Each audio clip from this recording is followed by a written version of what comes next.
આ તરફ જૂનાગઢમાં ડીડીઓ સામે સરપંચો મેદાને પડ્યા છે। ડીડીઓ પર મનસ્વી વર્તન અને હેરાનગતિના આરોપો લાગ્યા છે। સરપંચ યુનિયને ડીડીઓના વિરોધમાં કલેક્ટરને આવેદનપત્ર આપ્યું અને પોતાની માંગ રજૂ કરી।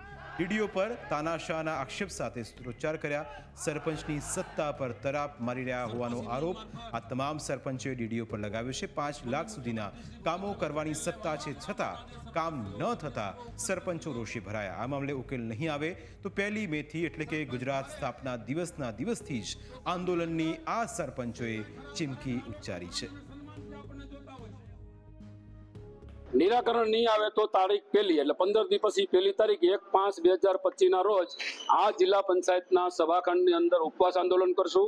આ ડીડીઓની ઓફિસને અમે ઘેરાવ કરશું અને એમ છતાંય નહીં આવે તો જૂનાગઢ જિલ્લા પંચાયતના 4000 જેવા માતબર સરપંચ અને સભ્યો ચૂંટાયેલા પ્રતિનિધિ છે અને 150 જેટલા તાલુકા પંચાયતના પ્રતિનિધિ છે અને 30 જિલ્લા પંચાયતના ચૂંટાયેલા પ્રતિનિધિ છે। એમાંથી 20 જિલ્લા પંચાયતના સભ્યોએ સરપંચોને અમને ખુલ્લું સમર્થન જાહેર કર્યું। એમનો પણ આ તકે આભાર માનું છું।